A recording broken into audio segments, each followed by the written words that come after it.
Councillors, ladies and gentlemen, please be upstanding for His Worship the Mayor of Pendle, Councillor Yasser Iqbal.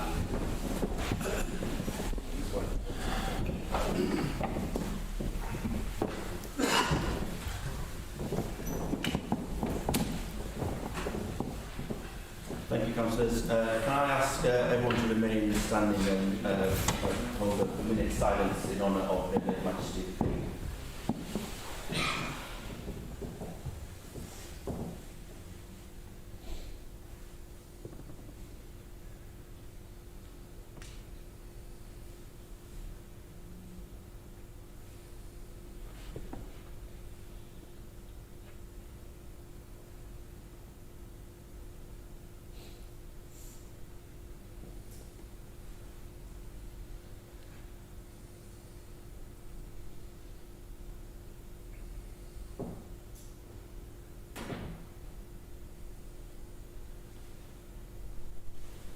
Thank you.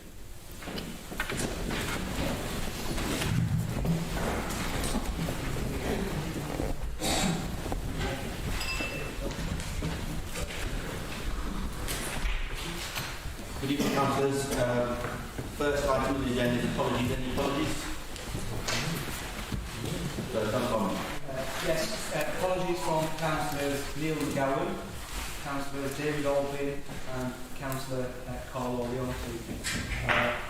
Just want to say a few words about Carlo, if that's all right. Carlo is quite poorly last month, so the reason why Carlo was missing out last week as well, and also his brother-in-law, Councillor David Albin. So on behalf of the council, I want to wish Carlo recovery, and our thoughts and prayers on Carlo and the family. I think all of us would share your thoughts on Councillor Leone's well-being and wishing well. Any other apologies? No. Declarations of interest. Members are reminded to declare any pecuniary interest they may have on any agenda on the any declaration of interest? No, thank you. Agenda item number 3, minutes of the council. We will move to that. I'll I'll leave the minutes this month. Thank you, Councillor Arnold. Seconder? Before Councillor Iqbal, are you seconding the... No. Are you speaking? Yeah. Yeah. Mr Mayor, I'm moving that the minutes are not correct. If you look on page 3 at the very top, the first point, there it says amendments to the scheme of delegation with recommendations, and then it says words to the next council meeting. Mr Mayor, I've seen the video. I think council needs to place on record our appreciation to Councillor Tomwick for the sterling work that he does in terms of recording these meetings, because otherwise I will not be opportunity to challenge the minutes. But if you go to minute 45 minutes and 54 seconds in that particular meeting, Councillor Ashton moved when he moved that particular motion, never uttered the words to the next council meeting. I'm happy for you, if you want to check the record, to check it yourself, but I'm saying that the minutes need to be corrected, minus those few words. Councillor Wick. Mr Mayor, as one of the people involved in that discussion, I concur with what Councillor Iqbal has just said. However, there is a further omission from the minutes, and that's, if we stick on page 3, at the foot of the amendment which I moved, it says the area committee budget be maintained at 110,000 and continue to be apportioned according to the electorate of each area committee. That is accurate. However, Councillor Hanif asked for the nature of the funding to be changed from capital to revenue. And what I said was, well look, let's just leave it as it is for now, but ask the working group to consider that issue and come back subsequently to discuss what the revenue capital split should be. So the minutes are inaccurate in that the resolution, which is set out on the following page, on page 4, should have that tagged on at the end, and that the working group consider the revenue capital split of the funding. It was moved as an amendment, I accepted it, and not as it was said, but I accepted that the working group should consider it, and so that's what should be in the minutes. So I second what Councillor Iqbal said, but also put that in as a correction as well. Thank you, Councillor. Any speakers on this point? So we have an amendment to that motion. We will take a vote on the amendment first then. All those in favour of the amendment, show your hands please.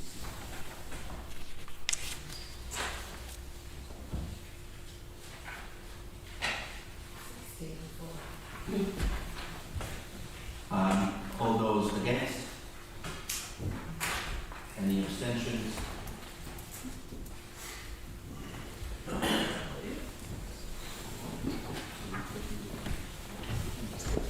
So that amendment is carried.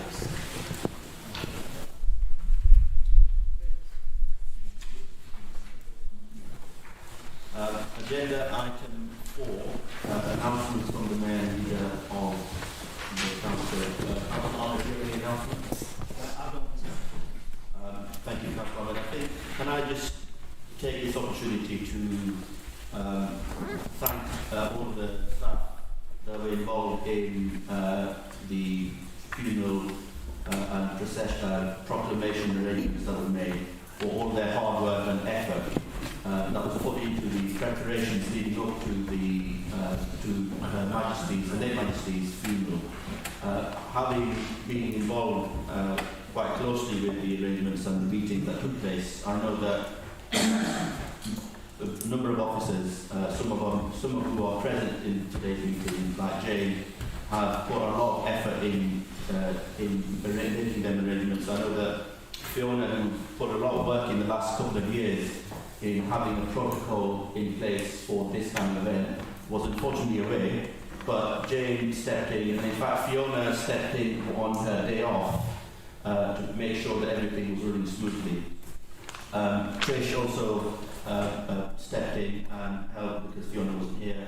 We had numerous meetings. I can probably name a number of officers. David Walker, Rose was also involved. So can I thank them on behalf of this council for all of their hard work, and we appreciate the effort that they went through to make sure that everything runs smoothly. So thank you very much. Right, so agenda item number 5, questions and notice in public to leader. No. So no questions. Agenda item number 6, questions or notice by members to the leader. Don't think we again have any. Agenda item number 7, report by the leader on the work of the Policy Leaders Committee. Councillor Arnold. Mr. Mayor, the report is now set out. Councillor Iqbal. Mr. Mayor, can I congratulate the leader, because on the new cemetery for Nelson and Bradfield, we've actually, instead of buying for 840,000, seems to have bought 24,000. Fantastic sale, and I'm sure Richard and Rose will be being there. Councillor Lord. Thank you, Mr. Mayor. Could I ask if the meeting that was held last week was legal? Sorry, Councillor. Sorry. You didn't hear me, did you? No, I didn't. Sorry. You weren't listening, were you? No, I was asking a question. I'd just like to ask if the Policy and Resources meeting that was held last week was legal because of all the arrangements around the funeral, the morning time. Morning, not morning. Okay. Yes. Mr. Mayor, as far as I'm aware, it was. There was advice received from the Department of Communities that it was going.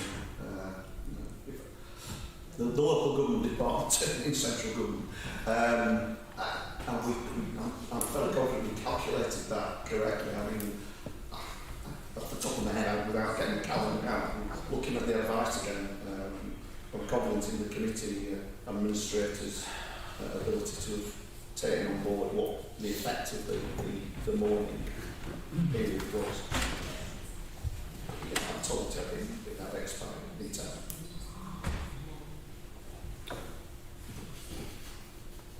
Thank you. Councillor Lord, thank you. Councillor Wick. Thank you, Mr. Mayor. Just following up on that, given that inadequate notice was given with the bank holiday, the days disqualified due to the morning period, does the leader of the council believe that the unlawful meeting and the decisions taken at it ought really to be ratified in some way in order that we're not challenged? Could be planning applications, judicial review, failure to follow due process, that sort of thing. But what I really wanted to ask about, I'm referring to the revenue outturn, provisional capital outturn, and the budgetary issues. Does the leader agree with me that the political administration of Pendle Council are floundering as badly as that of the national government? We have just seen a week, well, I've never experienced a week that we've just had, where we have a budget that gives bankers the bonuses back, that ends up with pension companies virtually going bust, apart from the Bank of England printing £65 billion, and we have people whose mortgages are going to cost an arm and a leg due to the mismanagement within the very first few days of office of the new Prime Minister and Chancellor of the Exchequer.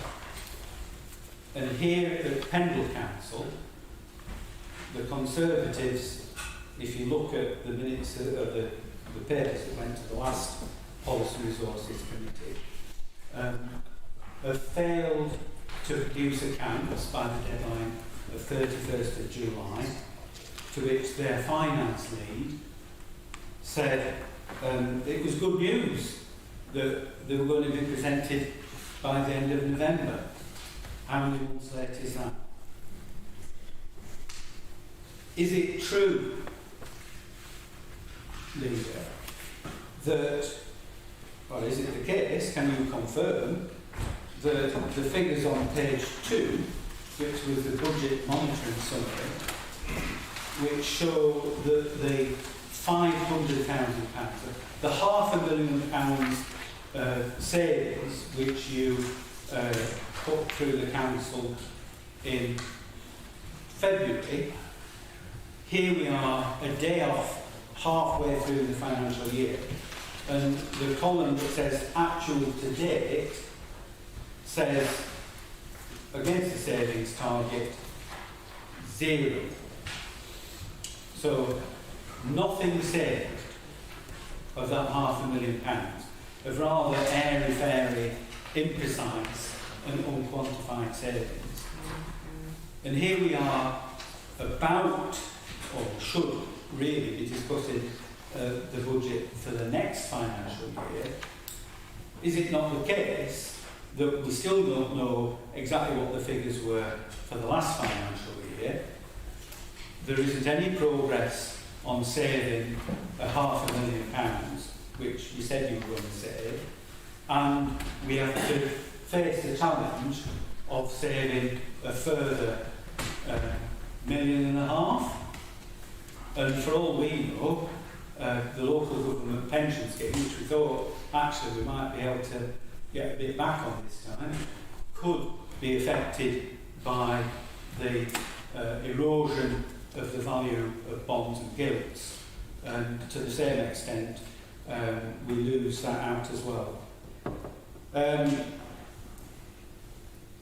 So, Mr Mayor, I think the Leader of the Council has a lot of explaining to do. I don't expect him to explain what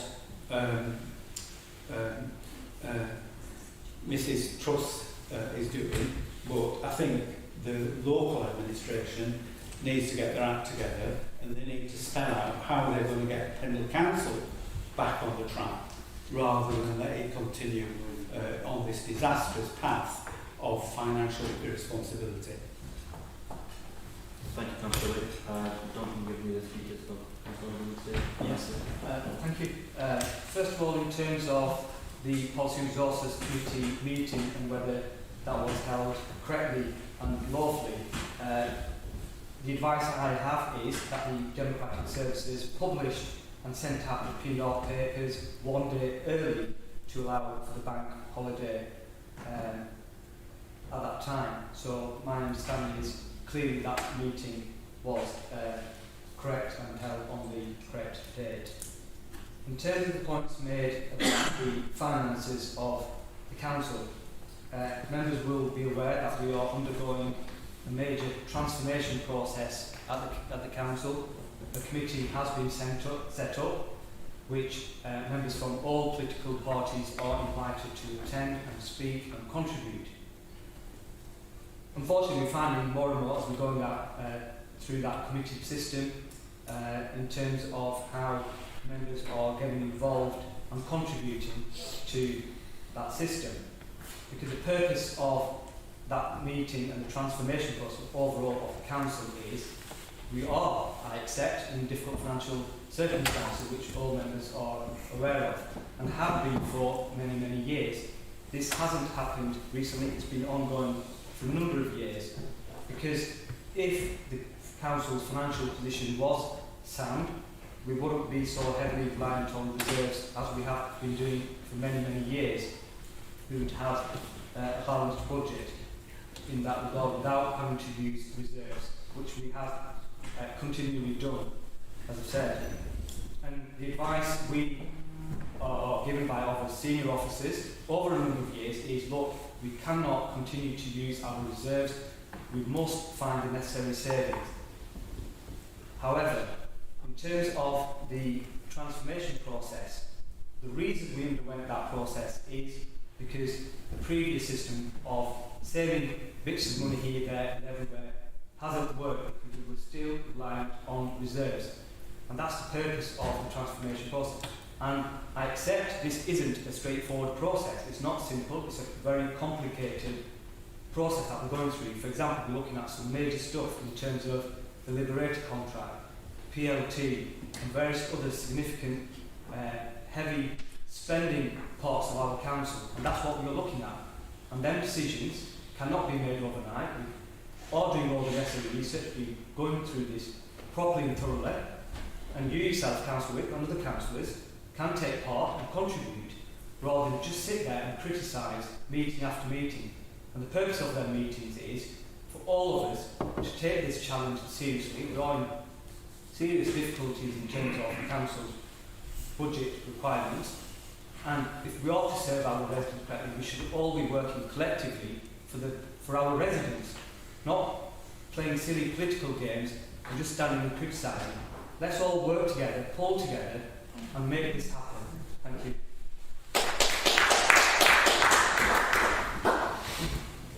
Thank you, Councillor Ahmed. Agenda item number 8. Sorry. Go on, I'll allow you to speak. Oh, sorry, I can move. Sorry. We want to speak on item 7. Yeah. Item 8. Consider the attached report from the Chief Finance Officer. Thank you, Mr. Mayor. This is an update on quarter 1 of the capital programme. Looking at several things. Firstly, what we're looking at is reprofiling of the capital programme. And the intention is to make sure that when we allocate our capital programme, that money is spent for that particular year. What seems to have happened is over many years, capital programmes with good intention are planned and funding set aside, but that money isn't spent for that particular year. So in terms of the capital programme, it just shows that funding isn't being utilised when it needs to be. So we're just making sure that funding is allocated in a particular year and for that particular purpose. Secondly, this report is seeking approval of the cemetery site in Nelson.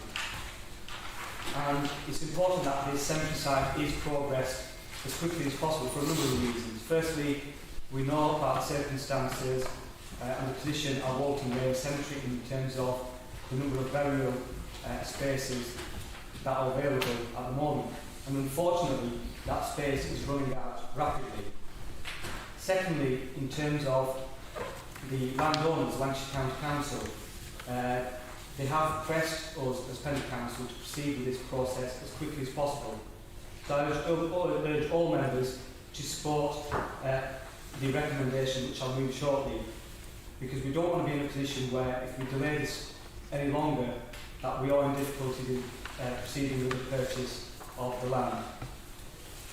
Turning to the Nelson Town deal, the programme includes 10.1 million of capital spend for the Nelson Town deal, and a further £13.2 million will be added when the business cases are signed off in due course. And the balance of the 25 million is revenue funded. In terms of area committee budgets, a resolution was passed at the last full council. I think there's agreement with all councils from all political groups in terms of whether that funding should be capital or revenue. I agree that funding should be part of revenue, so councillors are able to spend money as they wish for their residents in their particular wards. So the recommendations which I'll move are as follows. Number 1, to confirm the addition of the new cemetery scheme in the capital programme. Number 2, to give approval to purchase the Halifax Road site from Lancashire County Council. Number 3, to give delegated powers to our environmental services manager to proceed with the design and project management following a formal tender process, again as soon as possible, as quickly as possible, to make sure we proceed with the purchase of the land within the timescale that will be given. And number 4, that the area committee budgets be allocated as revenue funding. I'll move those recommendations. Councillor, You need a second. oh, sorry, you second. Yes, I'll second those resolutions. Yeah, thank you. I think as the leader pointed out there, we are, it's all about reprofiling. There's no point having a budget which is a huge target and then just not spending and slipping and slipping and slipping. I think in the past we've obviously borrowed money to fund these programs as well as other council obligations. So let's make that money really work, let's deliver on these projects which everyone says is a good idea. They're obviously identified. I think the other good thing is that they should always be under review. So actually changing from original budget to revised budget allows people to think again about why are we doing some of these projects. We know in Power 11, for example, there's a bit of concern about construction costs. They're going up. Does that have an impact on some of these projects? I'm sure it does. So let's monitor those, let's investigate and challenge them, etc. and say, are they the ones that we really want to deliver and make them all happen? The pressing one, of course, as noted in Para 6, is the cemetery site itself. So Lancashire County Council keen to get rid of it quickly, and we need to be able to seize the opportunity to do that, go through the various checks and balances we need to in terms of getting that agreement reviewed and get it signed off and underway, so that we then have the right number of cemetery sites or burial plots to take place in the Nelson area. So yeah, I'll second those recommendations. Thank you. Thank you, Councillor Price. You want to say anything? Just briefly, I was going to talk about the recommendation number 4 that the leader has moved, so I'll happily support that. The budget should be from revenue rather than a split capital and revenue, so support that. And welcome the century works out taking progress. And just one final point about the DFGs. Which is going to love me for this, but yeah, the allocation, the money's allocated. It's a bit right. Yeah, the DFG money is allocated. It's within the scheme here at the back. But I think the allocation takes place, but the works need to be carried out in a. Councillor, I think that's a separate. And I'm talking regarding the allocation money. It is in the appendix. It's in the appendix. So basically what I'm trying to say is that, yeah, the money is allocated, but the work might not be carried out for 2-3 years for that particular person that needs the adaptation. And that could have a massive impact on their quality of life. I imagine something very simple. So I think that's where I'm coming from when I say, that these works that, the referral that come through, the works get allocated and need to be carried out in a more timely manner rather than allocated and sit on for years. So that could be action things. Yeah. Thank you, Councillor. Any other speakers? Councillor Rick? Yes, thank you, Mr Mayor. As I suggested at Policy and Resources, the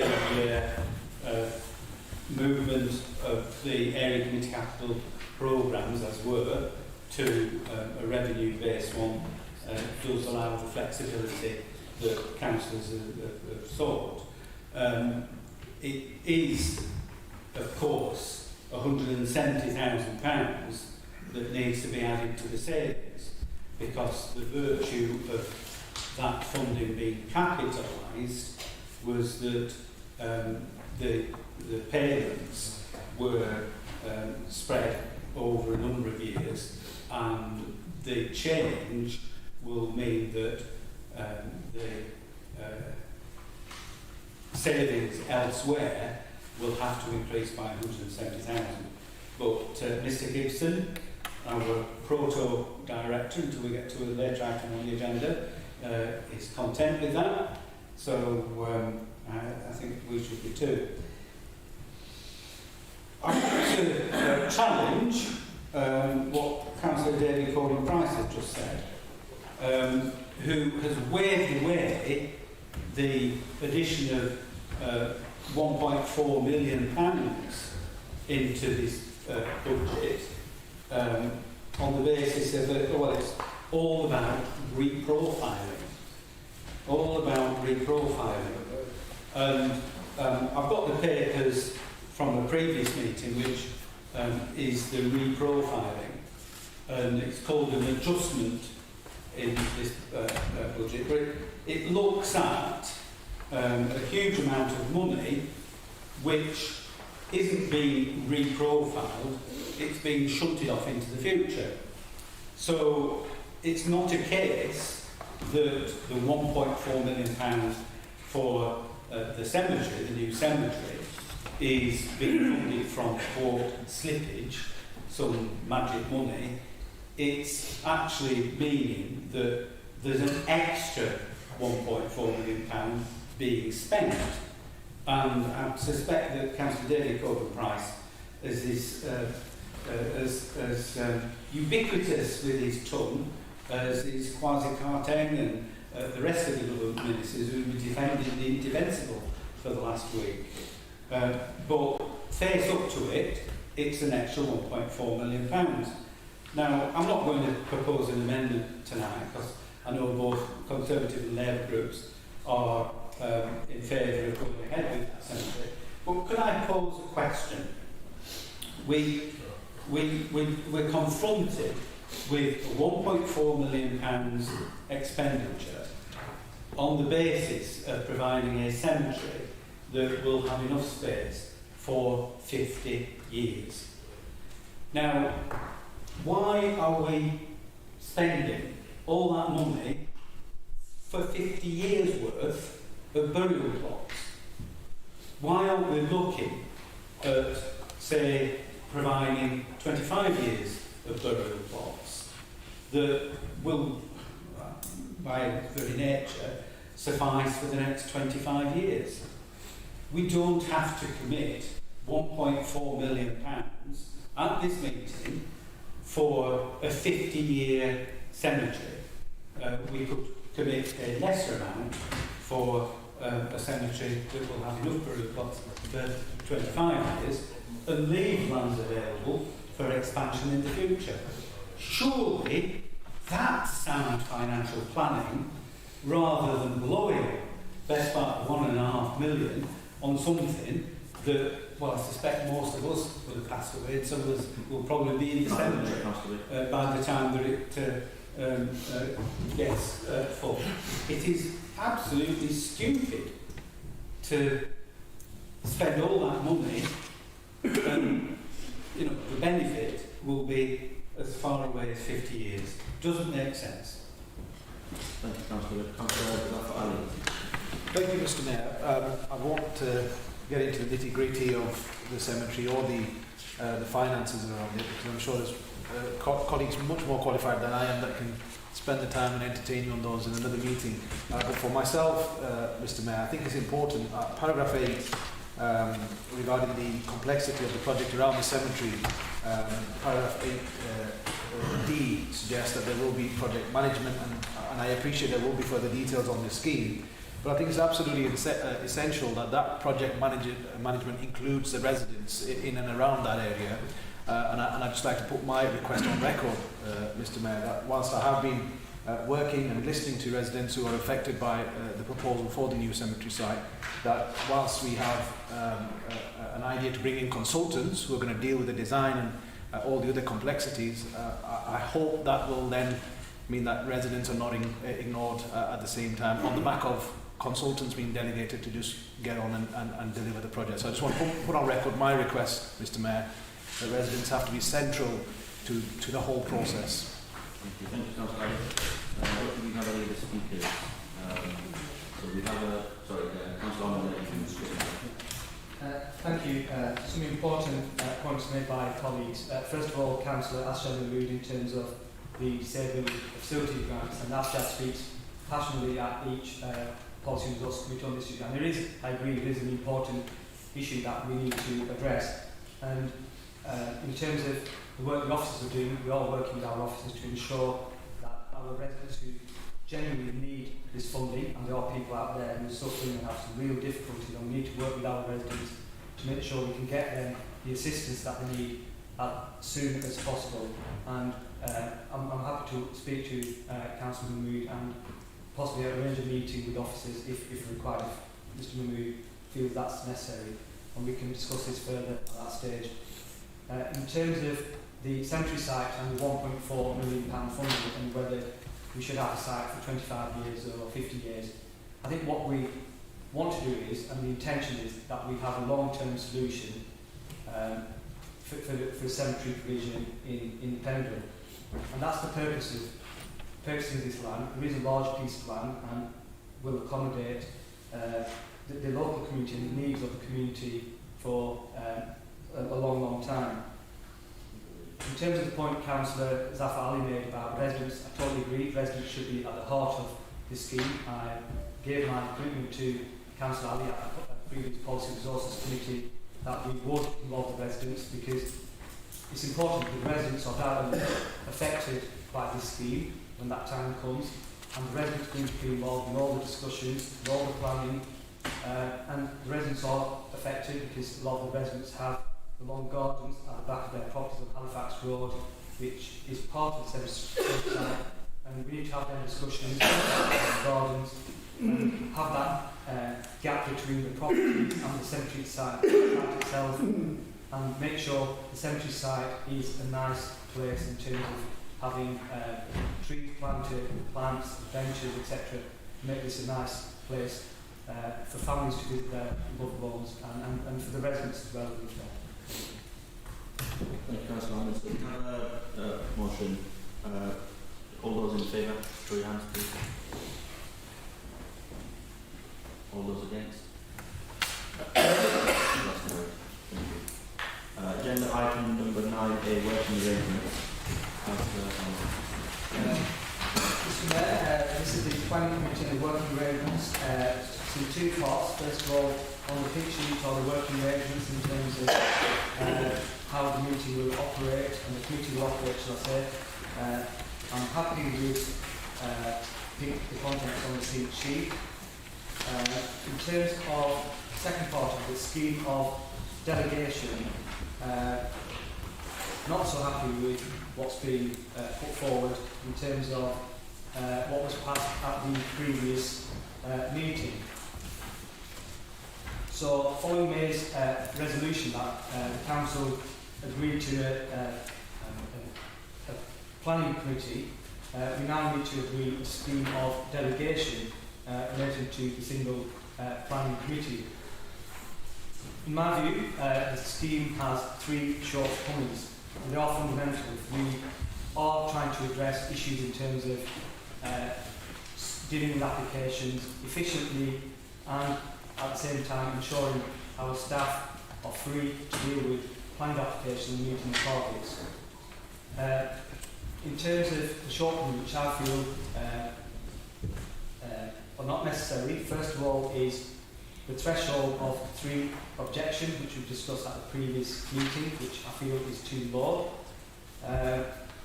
because it's easy to call in planning applications which members of the public have little or no interest in, apart from 3 objections. I think the calling system by councillors, where there's no planning reason, again, will not help us speed up making decisions on planning applications.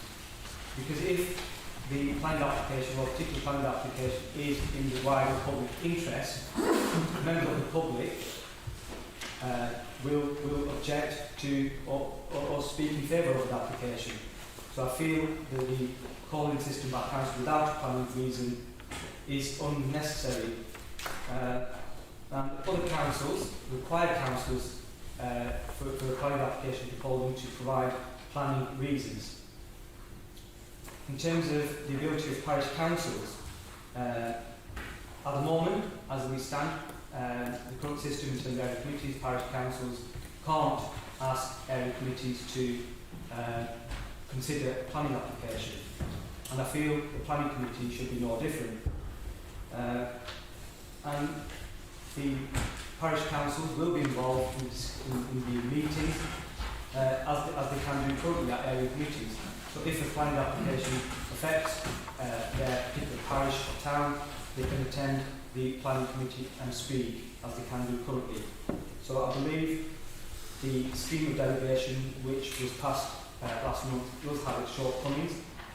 The advice we took from the Planning Advisory Service and how the committee should operate and follow.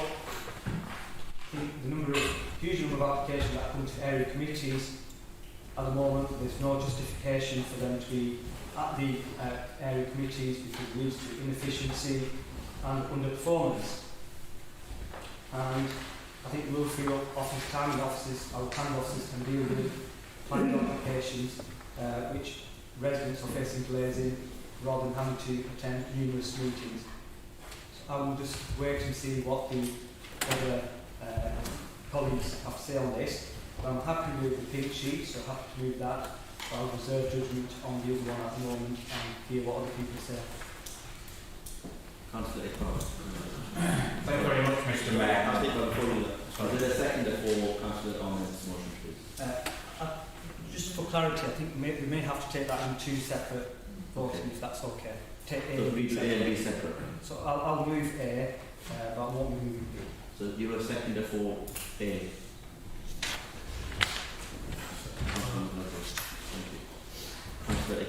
Thank you very much, Mr. Mayor. Mr. Mayor, at the last full council, we had quite a detailed debate, and obviously the minutes have now been corrected and reflect the accuracy. But can I start off by saying my understanding is that the working group may have been bamboozled into thinking that they had to rush in terms of making a decision and recommendation to this full council meeting.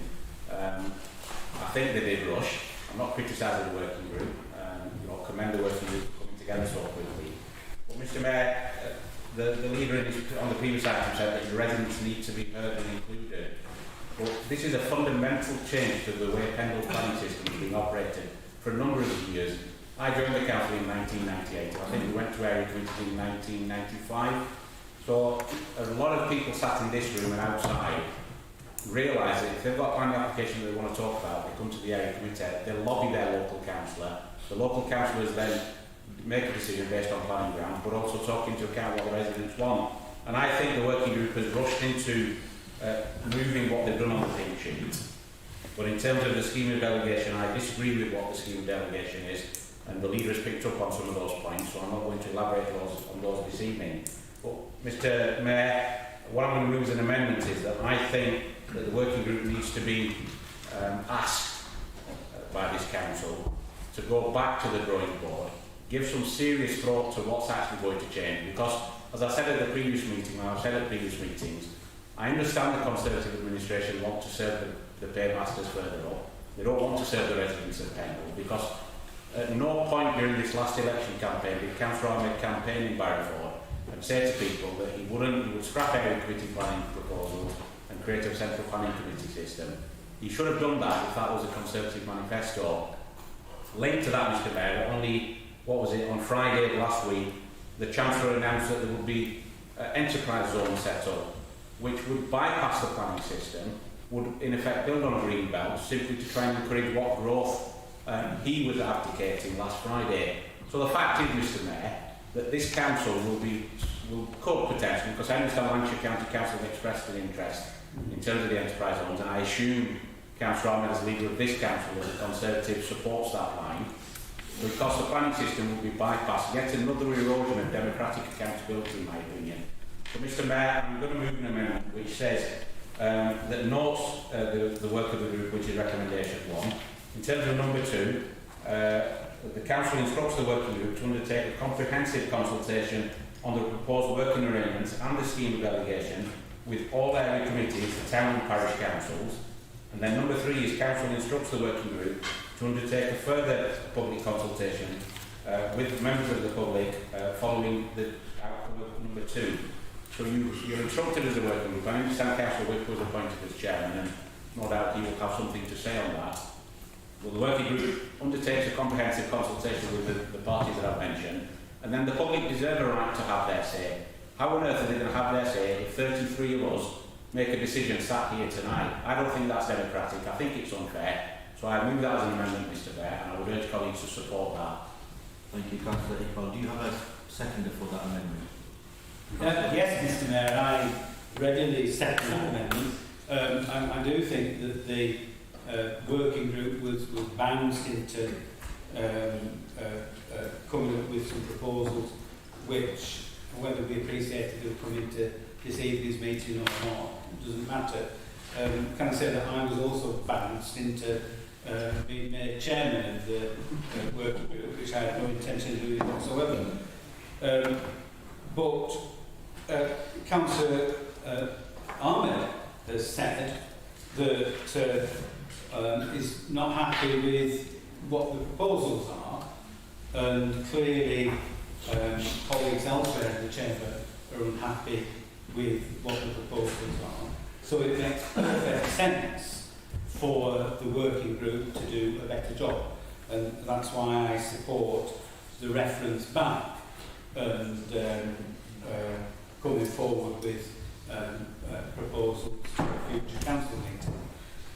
The part of Councillor Ahmed, the leader of the council, saying, well, we're not meeting our planning performance targets, has nothing whatsoever to do with whether we've got a central planning committee or area committees that deal with planning issues. The part of the planning performance network which we may have bridged is the number of major planning applications which on appeal were our decision was overturned, and we understand that that's on the cusp of 10%, which is the threshold. Now, I asked at Policy Resources just how many of those major planning applications where the decision was overturned on appeal were determined by area committees. And I have to say, I haven't actually got an answer, but I have to say that every single one that I can think of was determined by the central committee. So on the measure where this authority is found to be underperforming, all those decisions were made by the central committee. Now, there is perhaps one exception to that, which is the development to Greenfield in Colne, White Walls Drive, the garage for Euro garages and associated development, which was determined by the Colne Area Committee. I'm not absolutely clear whether that was a major application or not. I suspect that it is. So there is one example where Colne Area Committee, Colne District Committee, made a decision on an application that was overturned on appeal. All the rest of them that I can think of were made by the Central Committee. So it is not the case that having a Central Committee making these decisions is all of a sudden going to make all the decisions in accordance with what the government expects us to do. Now, Councillor Iqbal mentions the planning relaxations which will come from the as yet unspecified investment areas, which I understand that there will be 6 in the northwest, and I understand that the leader of the County Council is pressing for the whole of Lancashire to be one of those 6. And I further understand that the MP for Pendle is supporting that, and of course as a member of the rather new wet behind the ears government, it's not surprising that he's doing so. But that is a whole new can of worms which could well drive a culture of horses, not only through whatever scheme of delegation that we've got, but whatever structure we set up in terms of committees to deal with applications. And none of this is going to be good news for residents. So, Mr Mayor, I do support the reference back. I think that in the meantime, the status quo has to prevail, and that if we can carry out the consultations that have set out in the amendment, that we'll come back to a council meeting in due course and consider what the best options are. Thank you. Yeah, thank you, Mr Mayor. Yeah, I'll happily support the amendment. You know, these recommendations that have been moved have wide implications across Pendle for residents, and they are detrimental to the local people, so happily support the amendments. Thanks, Councillor. So we've got an amendment to... Yeah, come on. I'd just like to speak on the amendments that's been proposed before we go to the vote. We've had this discussion previously in terms of this scenario that's been played out, that this is going to be undemocratic, that members of the public are not going to be allowed to come to meetings and speak, and even the suggestion that at the moment members of the public can lobby their councillors. Wants to stop members of the public from lobbying their councillors if there's a planning committee. I don't understand that point. In terms of this, so it's a general discussion around erosion of democratic accountability. That is not the case at all with the planning committee. Every other council across, I think, the North West, if someone corrects me if I'm wrong, has a planning committee, as does nearly every other council in the country. We are an exception rather than the rule. And then the point's been made about we need to try and kick this into the long grass, and the working group. It was the suggestion by, I think it was the Labour group, who put this idea forward at the last full council meeting, to have a working group to come up with the recommendations back to full council for us to make a decision. So they've had the opportunity, they've had the discussions. Now it's just a case of let's try and delay this as long as we possibly can, and we know where this is going. And no one's been advanced into anything. Members, there's been 2 members from each group, which, if we want to argue about democracy and fairness, it should have been proportional. I know it's a working group, it doesn't have to be, but that would be more fair. Councillor Wick mentioned that I'm not happy with the scheme of delegation, and that's so all 3 groups are not happy, and that's perfect reason to delay this. Just for clarification, what I'm not happy with the scheme of delegation are the 3 points I made, which were approved at the last full council in terms of the number of objections from members of the public, councillors being called in planning application to the planning committee without planning reason, and the third one is in terms of the parish council being able to call in to the planning committee. They're the 3 things I'm not happy with, but unfortunately we can't do anything about them 3 things because that's the decision of the council. That's been approved and we can't reverse that decision. So, I mean, in terms of the rest of the things, I mean, they're fine. We have to proceed with this planning committee. And, sorry, there's one other point which I need to make. I mean, this is really positive. The resolution at the annual meeting in May, just trying to find my papers.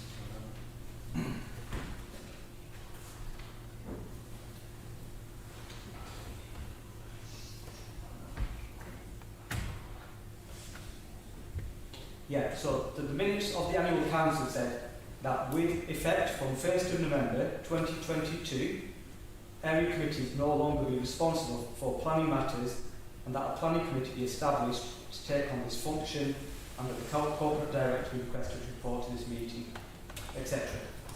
So, that planning committee needs to be set up. We need to have a scheme of delegation, because the area committees don't have the power to make them decisions. So we need to approve some sort of scheme of delegation, whether we like it or not.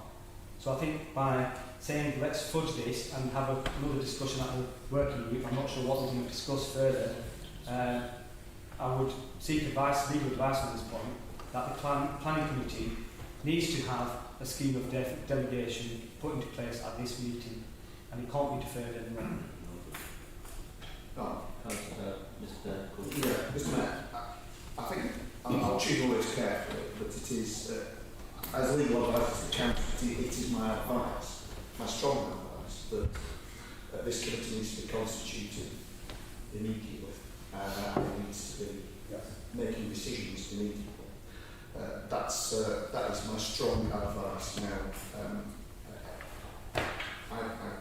democracy will take its course, but that is my advice to the council.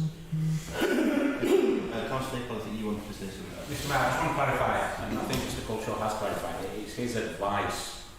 The council is obliged to either take his advice or not take his advice. The planning committee cannot function on the 1st of November without the rules of the game being agreed. And I know the leader of the council wants to bounce people into agreeing a scheme of delegation tonight. I'm sorry, I can't vote for that. Yes. I would urge other people not to do so. But that's advice from Mr. Culshaw, and I appreciate his honest advice. He's not bouncing anybody, he's giving his personal legal advice. It's advice, Mr. Mayor, not legislation. I would say move to the vote. Yeah, so we've got an amendment to that motion. We take a vote on the amendment first. All those in favour? Sorry, Mr. Mayor, before you go to the vote, can I seek some further legal advice on this point? No, we need to get this right, because if we get it wrong, we'll be acting beyond, the area committees could possibly be acting beyond our legal powers and acting ultra vires. So my understanding is, if a scheme of delegation isn't approved, the area committees can't make the decisions. So I'll leave that for councils to think about.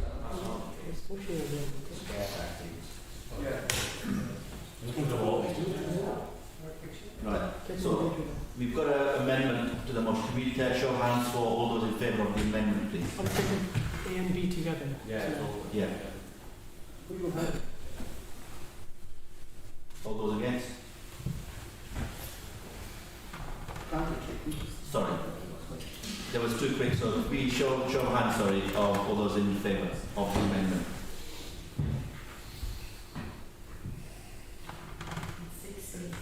16, all those against?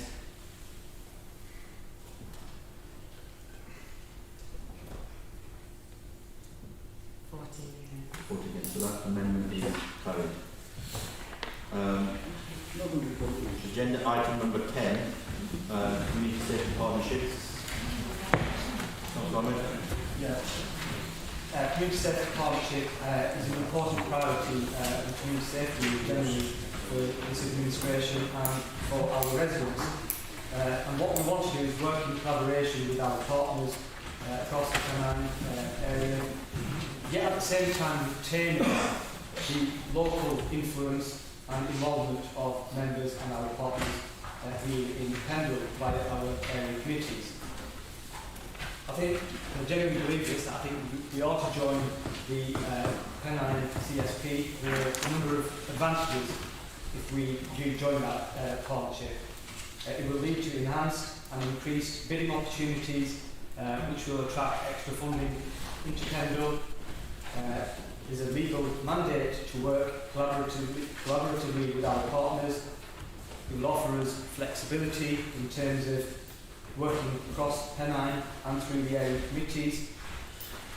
And a lot of the work which is currently undergoing across the Pennine area is duplicated by locally and by Pennine, Lancashire, on a wider scale. And I think there's some issues which affect us and affect other areas across the Pennine area, so I think it would be really useful if we work with our partners. And it will also give us extra capacity in terms of resources and staff. It will free up our staff here locally and allow them to focus on the issues that affect us here in Pendle. And if you look at in the report on the last few pages in terms of the support from our partners who would serve on this community safety partnership, Lancashire County Council, Lancashire Constabulary, NHS Lancashire and South Cumbria, Lancashire Fire and Rescue Service and the Probation Service, all speaking favourably in the recommendations which I will read shortly. So I think it will be wise for us to move to this scheme because we will gain the benefits of working with our partners across the Pennine area, but also have that genuine ability through area committees and influence and make decisions that affect our residents here in Pendle. So if you look at the current partners of the Pennine Lancashire CSP, includes Hyndburn, Burnley, Rosendale, Blackburn with Derby, and other targets. All the other councils are getting involved, and I think we need to be involved. So I would move the recommendation that Pendle joins the Pennine and Lancashire Community Safety Partnership whilst continuing to tackle community safety issues at a local level via our area committees. I move. Thank you, Councillor. Do you have a second? Thank you. Councillor Whip, I think you want to speak. Yes, Mr Mayor. I declare a source of interest because I chair the current Pendle Community Safety Partnership, and I have done so for a number of years. And I have to say that the Pendle Community Safety Partnership has done some fantastic work in making Pendle safer and an area that has less crime than it might otherwise have had, fewer road accidents and fewer fires. And I'd like to see that continue, Mr Mayor.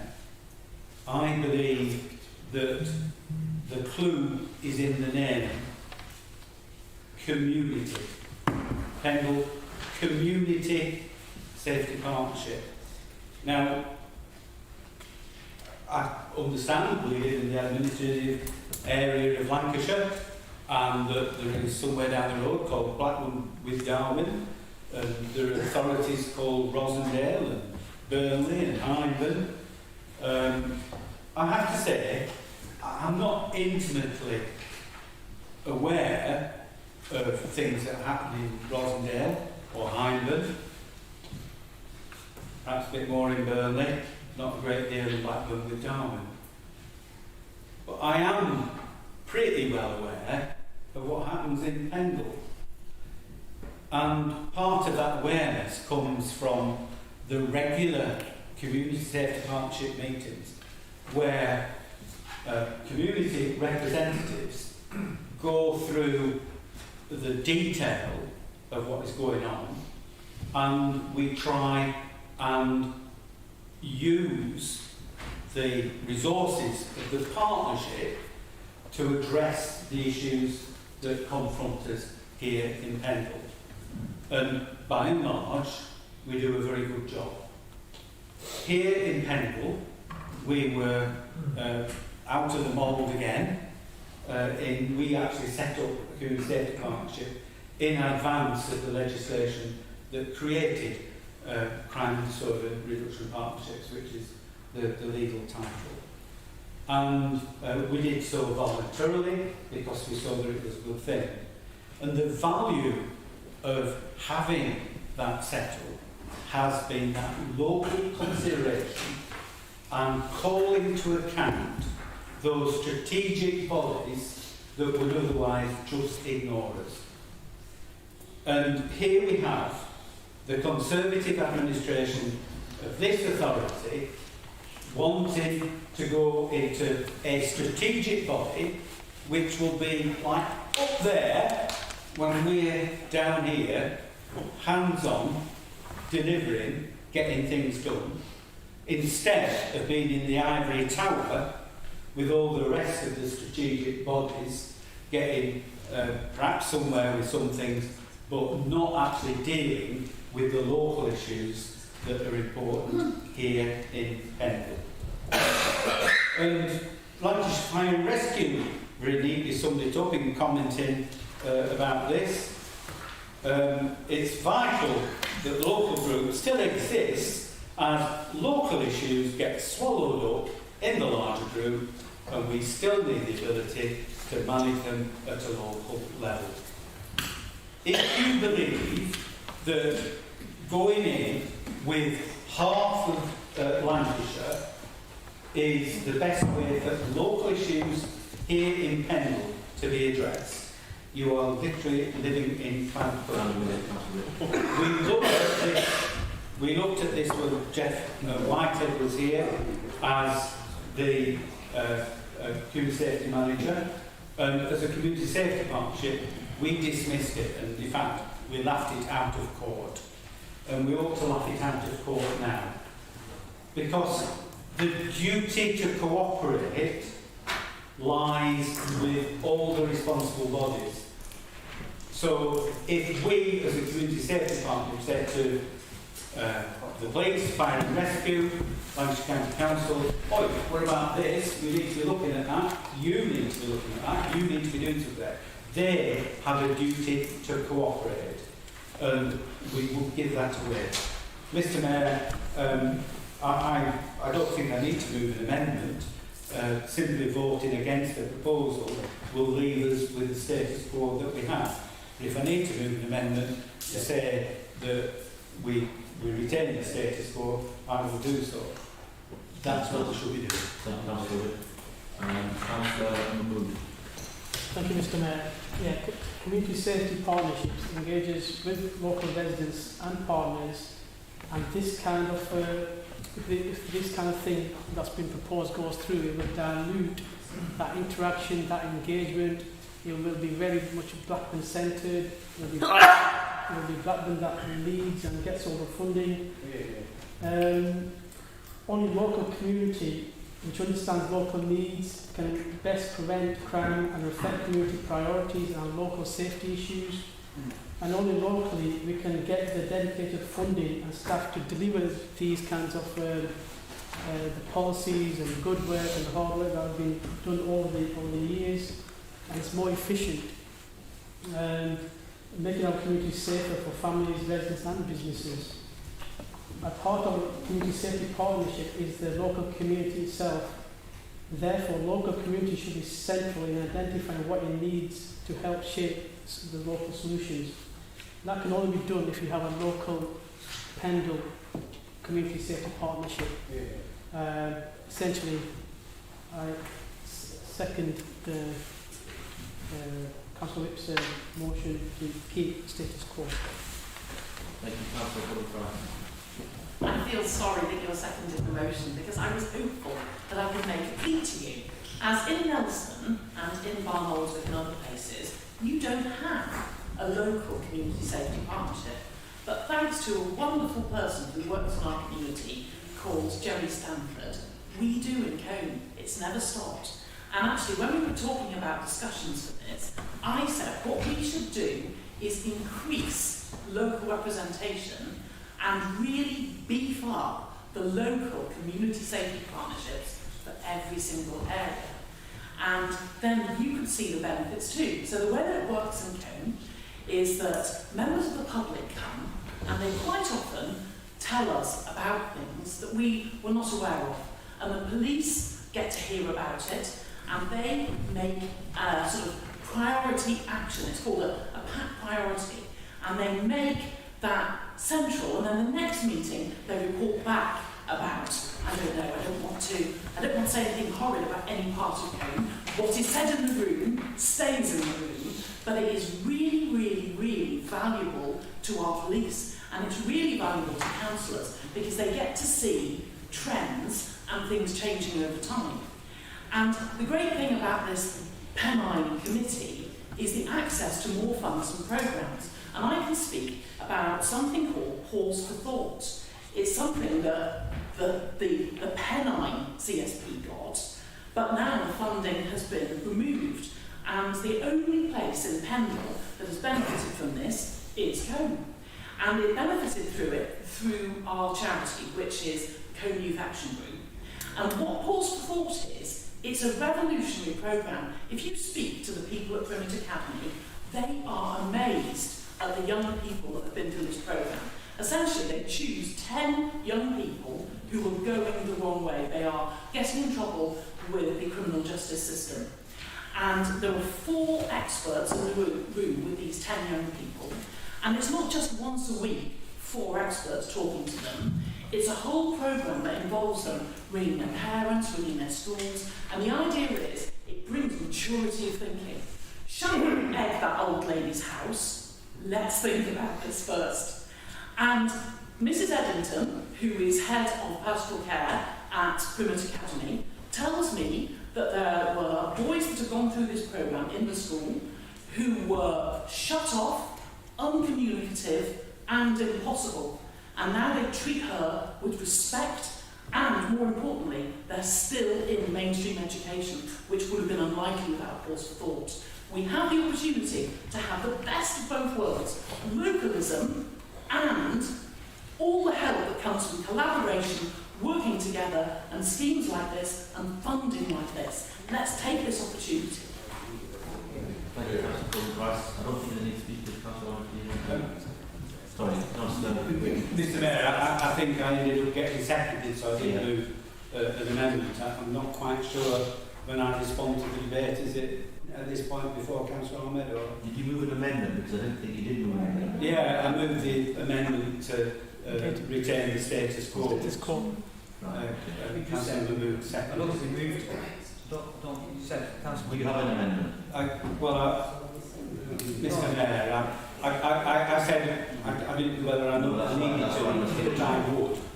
And Councillor moved seconded it, so I think I did move an amendment, really. Yeah. If you want clarity, Mr Mayor, I will formally move again that we retain the status quo. Which is seconded by Councillor Mood.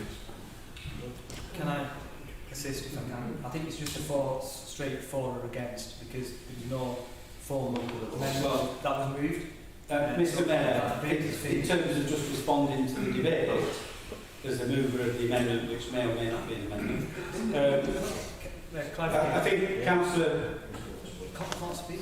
Councillor, just give me, just if you could remember. if I didn't move an amendment earlier on, I am moving an amendment at this stage. Right, okay. That's fine. So have you got a formal amendment? I am moving the amendment that we retain the status quo. No. Councillor, as I understood it, you didn't move a motion, didn't move an amendment. Well, I am moving it at this point, Mr Mayor. Well, the advice I'm getting is that you can't move it now. Okay. You should have voted. It's going to be a simple vote. Mr Mayor, I'd like to move an amendment. I'd like to move an amendment. Mr Mayor, can I second the amendment?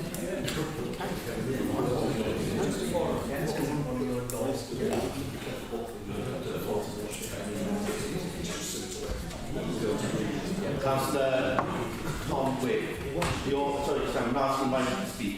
Then what's your amendment? To sing the praises of the current system and to retain the status quo. Right, okay, so we're just going to have a straight vote, Councillor Ahmed, and you're going to have the last one, and then we're going to go straight to the vote. Thank you. Yeah, just some final comments. If you look on page 2 of the report, in terms of benefits for Pendle by joining the joint Pennine CSP, if you look at the bidding opportunities that are available, recently there was a bid for £343,000 for the Home Office, which is additional funding across the Pennine area, which I think if we were part of would be really helpful for Pendle. It brings extra resources, frees up our staff to deal with the local issues. This discussion around that we as councillors or local people will no longer have the ability to speak, yes they will. The area committees need to take up that function as they do in terms of we currently have a system, but I think we can improve on that. And we have mentioned both roles in terms of having both Pennine wider policy and direction in terms of our area, as well as having local influence from local members of the community and members. Secondly, I think just in terms of I've lost my point now.